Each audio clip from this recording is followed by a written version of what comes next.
Hi, it's Mark Bossert from Top Local. We're here with Dr. Harold Meinzer of Evolution Wellness in Langley and Vancouver. And we're going to talk about your health. How are you doing today, Dr. Harold? I'm doing fantastic today. Thanks, Mark. How are you? Great. So meniscus, we're going to talk about the happy meniscus or meniscus injuries. What's going on with meniscus rehabilitation these days?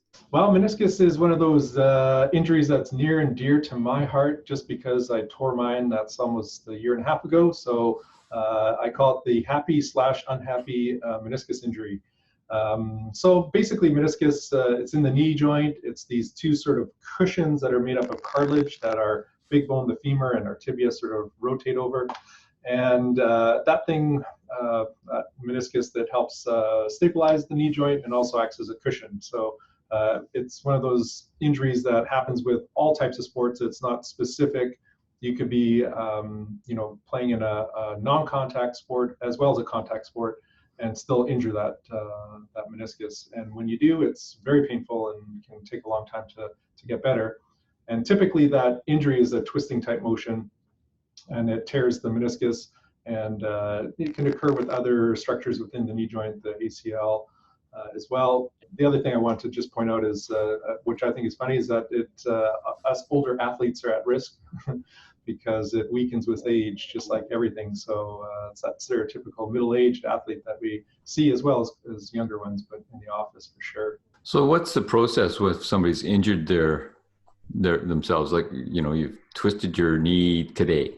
What do you do? Oh, well, then you're going to get all these great symptoms. So you twist your knee, you're going to feel probably immediate pain, right? Immediate pain from the injury. Sometimes you'll even hear a pop sound, and that popping sound it's always good to remember, so you can tell your practitioner about it because that'll help diagnose.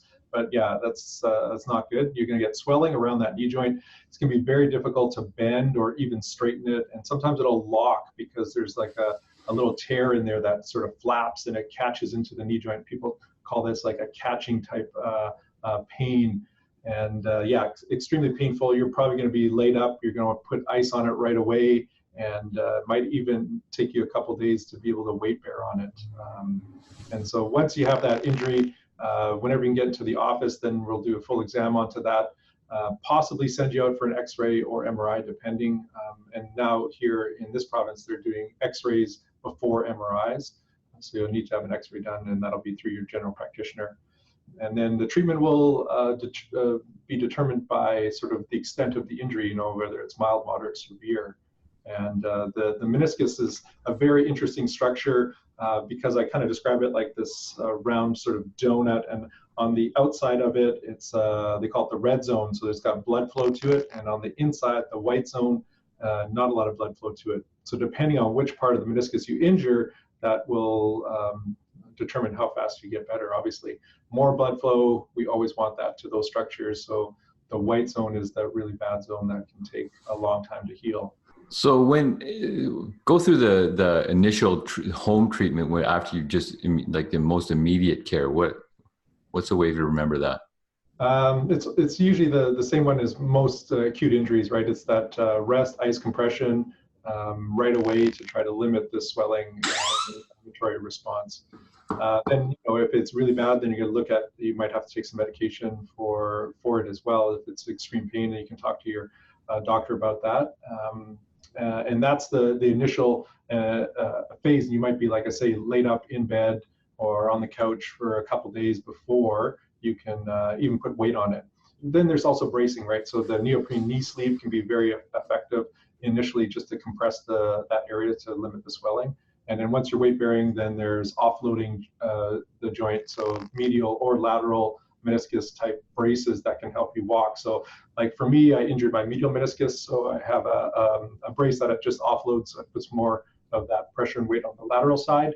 And so that allows you to walk and hobble around with a cane too. Yeah, it's very humbling. And then, okay, so now I've gotten to that point, I'm mobile. I come into the office. What are you gonna work through with somebody? We'll do that exam to determine exactly what's happened, and then in that really acute phase, then we're going to use that laser into that area. So we're really going to try to drive as much blood flow to that area, bringing in those byproducts or nutrients and building materials that we want to repair that tissue with. And then we want to get rid of all the metabolic waste that's built up into that system. So that's the anti-inflammatory effect of the laser. So it's very effective to try to drive more blood flow and accelerate that healing process into that joint. And we're starting to play around with a little bit, which is an interesting new addition to the office, which we'll probably get into another podcast, and that's the Normatec compression sleeve. So it's like a really big compression sleeve that fits over top of your whole leg like a ski pant, and it uses compressed air to sort of like a air bladder to pump out all that fluid out of that area as well. So that one is very effective. Not so much in the very acute stage, but once you're able to straighten the leg and have a little bit more mobility, then we can get into that. That would be determined on a case-by-case basis. And then also pointing in the direction of a brace, that's the next step. And then once you're able to weight bear and you're starting to move again, then we want to start looking at strength and conditioning training into that joint. Now, you don't necessarily prescribe the training regimen. Would you send someone to an exercise physiologist or someone like that, a kinesiologist? Yeah, exactly. You want to either a physiotherapist or a really great kinesiologist can help put you through the strength training that you're going to need to sort of build up quadricep muscle and hamstrings as well to help stabilize the joint so that you can get back to doing something active again, which is so important. And I guess right now we're really trying to keep people away from surgery. I mean, some people might have to have it, but ideally you kind of want to let that tissue heal, then strengthen, rehab it, try to get back to the sport. And if you have to use a brace, use a brace, and then push off any kind of surgery. Yeah, surgery has other effects in the long term, I guess. Yeah, scar tissue, and then the acceleration of the arthritic condition into the knee, right? So if we leave it a little bit more to heal on its own, take a longer time frame, then yeah, you're gonna feel better in 20 years because the knee joint will be healthier. You don't want to go through that where you get close to that bone on bone. At some point you will if you do too aggressive a surgery, right? And what about like treatment protocol? Is it the typical 6 treatments in every other day sort of thing? Yeah, in that acute phase, it'll be every other day, and depending on how bad it is, it might last longer than 6. It could be 8, 10, 12 treatments into that area until it can start to function again, and then everything else will go, along with the treatment protocol. And when people are is this an injury? I'm going to assume, based on my experience with different injuries, is this one that's going to kind of go up and down? You're going to feel like you're really feeling better. Maybe you do your workout, your strength training, etc., that you need to do under supervision, and then ouch, the pain comes back and it's time to get some more treatment. So it's kind of a back and forth, but generally a stair-step climb. Is that a fair way to?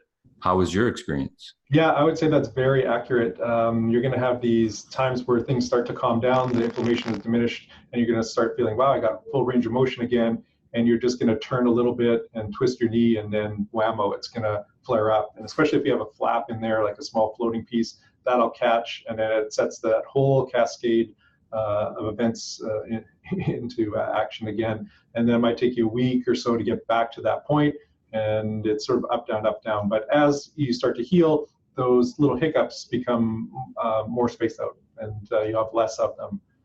But yeah, that's for sure. It's a stair-step effect all the way through, and that's been my experience as well, going through it with my own knee. And I used the laser, almost immediately after injury. Luckily, I have it at my disposal, so I definitely utilized it all the way up. But the most painful thing about, I think, my whole injury was that it was a Scrabble injury, which is not a very contact sport or non-contact sport, but Scrabble. So watch out, people. Scrabble. You went for the triple word score too soon. That's a whole nother conversation. All my patients ask me, how do you play Scrabble? So there you go. If you're looking for some treatment for your knee injury, or even just in case, and you got some knee pain, even a bit of arthritis in your knees, laser therapy will help an awful lot. That's been my experience, and I think that's the experience of everyone who goes to see Dr. Harold. You can reach him at 604-881-2404 to book your appointment. You have to call and book ahead. They're very busy, located both in Vancouver and in North Langley. And thanks a lot, Harold. Yeah, thanks, Mark. Have an awesome day.